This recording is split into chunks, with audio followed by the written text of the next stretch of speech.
ସୁରଭି କାର୍ଯ୍ୟକ୍ରମ 2024 ଗଳ୍ପ କଥନ ମନ୍ଦ ବୁଦ୍ଧିର ଫଳ। ଗୋଟିଏ ପାହାଡ଼ ତଳି ଗାଁରେ ଦୁଇ ଜଣ ଚୋର ଥିଲେ। ସେମାନେ ଏଠି ସେଠି ସାଙ୍ଗ ହୋଇ ଚୋରି କରିବାକୁ ଯାଆନ୍ତି। ଯାହା ଆଣନ୍ତି ବାଣ୍ଟିକୁଟି ନେଇ ଚଳନ୍ତି।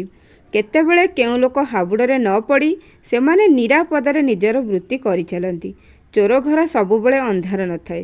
ସମୟ ଆସିଲେ ନିଜ କର୍ମଫଳ ନିଜେ ଭୋଗିଥାନ୍ତି। କାରଣ ଚୋରି କରିବା ଏକ ମନ୍ଦ ବୁଦ୍ଧି। ଏଣୁ ଚୋର କେବେ ଧରା ପଡ଼ିଲେ ତାକୁ କେହି କ୍ଷମା ଦିଅନ୍ତି ନାହିଁ। ଥରେ ଏହି ଚୋର ଦୁଇ ଜଣ ଗାଁ ପାଖ ଜଙ୍ଗଲର ପାହାଡ଼ ଉପରେ ନିରୋଳା ବସି କେଉଁ ଗାଁକୁ ଚୋରି କରିବାକୁ ଯିବା କଥା ବିଚାର କରି ଫେରିଲା ବେଳକୁ ସେହି ପାହାଡ଼ ଉପରେ ଗୋଟିଏ ଜାଗାରେ କିଛି ସୁନା ପଡ଼ିଥିବାର ଦେଖିଲେ। ସେହି ସୁନାତକ ଏକ ପଥର ତଳେ ଜମା ହୋଇ ରହିଥିଲା। ଦୁଇ ଜଣ ଯାକ ଚିନ୍ତା କଲେ, ଏହି ସୁନା ଅସଲି ନା ନକଲି ଜାଣି ହେଉନାହିଁ। ଯଦି ନକଲି ହୋଇଥିବ ତେବେ ପଥର ଉଠାଇ ଅଯଥା ଏତେ ପରିଶ୍ରମ ନ କରି ପାଖ ଗାଁର ବଣିଆକୁ ଡାକି ଆଣିଲେ ସେ ତାର କଷଟି ପଥରରେ ତାହା ସୁନା କି ପିତ୍ତଳ ପରଖି ଦେବ। ତାର ପାରିଶ୍ରମିକ ବାବଦକୁ ହୁଏତ ତାକୁ ଅଧା ସୁନା ଦେଇଦେବ। ଏହି କଥା ଚିନ୍ତା କରି ସେମାନେ ବଣିଆ ପାଖକୁ ଗଲେ। ବଣିଆ ମଧ୍ୟ ଚୋରଙ୍କ କଥାରେ ସାଙ୍ଗେ ସାଙ୍ଗେ ଆସିବାକୁ ରାଜି ହେଲା। କିନ୍ତୁ ଆସିବା ପୂର୍ବରୁ ସେ ତାର ସ୍ତ୍ରୀକୁ ସବୁ କଥା କହିଲା। ସ୍ତ୍ରୀ କହିଲା, ଏମିତି କର ଯେପରି ସେ ଚୋର ଦୁଇ ଜଣଙ୍କୁ ସେହିଠାରେ ମାରି ସବୁ ସୁନା ନେଇ ଆସିବ। ମୁଁ ତୁମକୁ 2ଟି ବିଷ ମିଶା ଲଡ଼ୁ ତିଆରି କରି ଦେଉଛି। ସୁନା ଯଦି ଅସଲି ଜଣାପଡ଼େ ତାହେଲେ ଏହି ଲଡ଼ୁ ଚୋରମାନଙ୍କୁ ଖୁଆଇଦେବ। ସେମାନେ ଖାଇବା ପରେ ବିଷ ଜ୍ୱାଳାରେ ସେହିଠାରେ ପଡ଼ି ମରିଯିବେ ଓ ତୁମେ ସମସ୍ତ ସୁନା ଧରି ପଳାଇ ଆସିବ। ଚୋରମାନେ କିନ୍ତୁ ଅଧା ସୁନା ଦେବେ ବୋଲି ବଣିଆକୁ କହୁଥିଲେ। କିନ୍ତୁ ତାର ସ୍ତ୍ରୀ ଅଧିକ ଲୋଭ କଲା। ସ୍ତ୍ରୀର ପ୍ରସ୍ତାବ ବଣିଆର ମନକୁ ଗଲା। ସେ 2ଟି ବିଷ ମିଶା ଲଡ଼ୁ ତା ମୁଣାରେ ରଖିଲା। ଛେଣି, ହାତୁଡ଼ି ଓ କଷଟି ପଥର ଧରି ଚୋରଙ୍କ ସହ ସେହି ଜଙ୍ଗଲର ପାହାଡ଼ ଆଡ଼କୁ ଗଲା। ନିଜ ବୃତ୍ତି ବଳରେ ପଥର ତଳୁ ସବୁ ସୁନା ବାହାର କରିଦେଲା। ବଣିଆ କଷଟି ପଥରରେ ପରୀକ୍ଷା କରି ଦେଖିଲା ସେଗୁଡ଼ିକ ଖାଣ୍ଟି ସୁନା। ହାରାହାରି ସେତକ 10 କିଲୋରୁ ଉର୍ଦ୍ଧ୍ୱ ହେବ।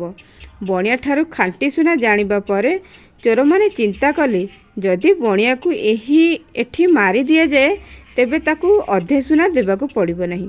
ଏହି କଥା ଚିନ୍ତା କରି ସେମାନେ ସେଠାରେ ବଣିଆକୁ ମାରିଦେଲେ। ବଣିଆକୁ ମାରିବା ପରେ ଚୋର ଦୁଇ ଜଣଙ୍କର ଆନନ୍ଦର ସୀମା ରହିଲା ନାହିଁ। ସେମାନେ ନିଜ ନିଜର ବୁଦ୍ଧିକୁ ପ୍ରଶଂସା କରିବାକୁ ଲାଗିଲେ।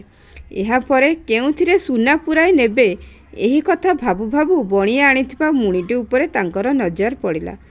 ଆଣି ଦେଖିଲେ ତା ଭିତରେ 2ଟି ଖୁବ୍ ବଡ଼ ବଡ଼ ଲଡ଼ୁ ଅଛି। ଲଡ଼ୁ ଦେଖି ଦୁଇ ଜଣ ବହୁତ ଖୁସି ହୋଇଗଲେ। ଖୁସି ମନରେ ସେମାନେ ଲଡ଼ୁ ଖାଇଲେ। ଲଡ଼ୁ ଖାଇବାର ଅଳ୍ପ ସମୟ ମଧ୍ୟରେ ଦୁଇ ଜଣଙ୍କୁ ବିଷ ଧରିଲା। ବିଷ ଜ୍ୱାଳାରେ ଦୁଇ ଜଣ ବେହୋସ ହୋଇପଡ଼ିଲେ। ଯନ୍ତ୍ରଣାର ଛଟପଟ ହୋଇ ଅଳ୍ପ ସମୟ ପରେ ବଣିଆ ପାଖରେ ସବୁଦିନ ପାଇଁ ମରି ଶୋଇଗଲେ।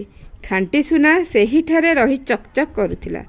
ଗାଁରୁ କେତେଜଣ ଲୋକ ପରଦିନ ଜଙ୍ଗଲକୁ କାଠ ଆଣିବାକୁ ଯାଇଥିଲେ। ପାହାଡ଼ ଉପରେ କ'ଣ ଚକଚକ୍ ଦିଶୁଛି ଭାବି ପାଖରେ ପହଞ୍ଚି ଦେଖିଲେ କିଛି ସୁନା ପଡ଼ିଛି ଓ ସେଠି 3 ଜଣ ଲୋକ ମରି ପଡ଼ିଛନ୍ତି। ଗାଁ ଲୋକ ସେହି 3 ଜଣଙ୍କୁ ଚିହ୍ନିଥିଲେ। 2 ଜଣ ଚୋର ବୋଲି ମଧ୍ୟ ଚିହ୍ନିଲେ।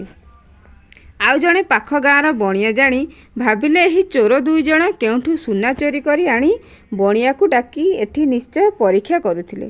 ସେମାନଙ୍କ ଭାଗ ମାପ ନ ଛିଣ୍ଡିବାରୁ ପରସ୍ପର କଳି କରି ଉଭୟଙ୍କୁ ମାରି ଦେଇଛନ୍ତି।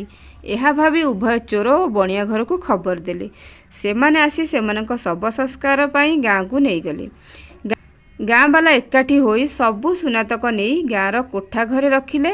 ତାକୁ ବିକ୍ରି କରି ସେହି ଅର୍ଥରେ ଗାଁ ମଝିରେ ଗୋଟିଏ ସୁନ୍ଦର ମନ୍ଦିର ତୋଳାଇଲେ। Thank you. ଯଦି ଆପଣଙ୍କୁ ଏହି ଭିଡ଼ିଓଟି ଭଲ ଲାଗିଥାଏ ତେବେ ଭିଡ଼ିଓଟିକୁ ଲାଇକ୍ କରିବା ସହିତ ଚ୍ୟାନେଲଟିକୁ ସବସ୍କ୍ରାଇବ୍ କରନ୍ତୁ। ଏହିଭଳି ନୂଆ ନୂଆ ଭିଡ଼ିଓ ଦେଖିବାକୁ ଚାହୁଁଥିଲେ ଆମ ଚ୍ୟାନେଲ ସହିତ ଯୋଡ଼ି ହୋଇକି ରୁହନ୍ତୁ।